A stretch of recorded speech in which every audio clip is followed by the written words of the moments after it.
I don't find it quite hard if they leave, and I think the reason is that I try to create a subject rather than an object, and I think a subject wants to live on its own and have its own experience, and after a while, if I see it again in another exhibition or so, I have the feeling that it grew somehow, or I changed, and we have a new base on interaction, although it's my work. So when I started painting, I scrolled through my pictures on the smartphone and just intuitively pick one, and then I go to my work on the iPad and draw over or do a collage from it. This is quite a different direction I took.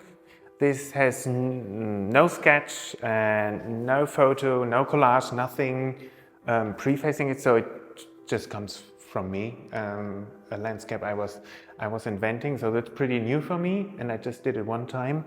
And often I do listen to music, and it's often the same song over and over again, so I get in a kind of crazy mood. Often I do have my sketch in my mind already, and with these two tigers, I mean, they have a character on their own. What I do is I start with watercolors, and in this example right behind me, you have an old master, and I have a kind of a feeling where the picture was. So I exaggerate the color given in the picture already, and then I look for add-ons like the bright yellow or bright pink and get that into contrast to what I found. I always like when the subjects in the pictures get in interaction with each other, like truly, though on a formal level, they are completely different. I think that's quite special for that picture here. A friend of mine sent me the photos from Switzerland, a lake in Switzerland, and I was like, okay, I have this lake now, and I put a merman right into it, and I needed some conflict in there. So I had the Rococo shrine, and I mixed it up with some Japanese pop art. And then I find these three layers connecting quite well with each other, and from there I kept going in the painting process. So I started with Rubens. For some reason I'm not totally sure I think it's all about the drama, and that comes also from somewhere within me.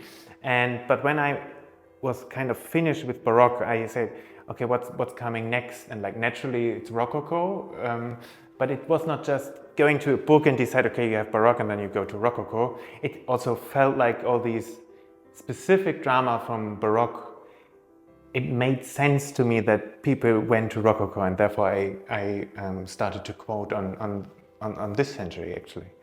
This picture made me name the whole exhibition Seduce Me.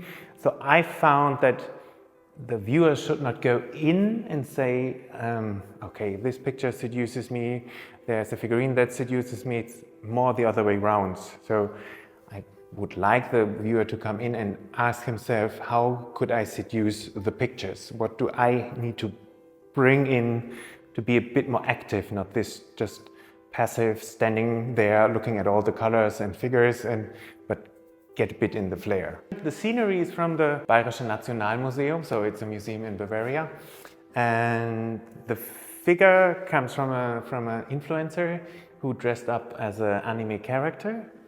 And what I found interesting in it, that he looks like many women in pictures from Klimt, so the angle where you find the eyes and how he looks kind of down on the viewer, I found that obviously attractive. It has an erotic flair to it, but it also has this seduction. I think it's certainly not sadness, but it's not just happiness. So I find people on the streets often looking sad, or they think of what is going to be next in day, and it often has to do with sorrow. So I try to create something not superficial, but that brings you into the moment without getting stupid actually. So I try to get something, okay, you can be not happy but positive at the same time.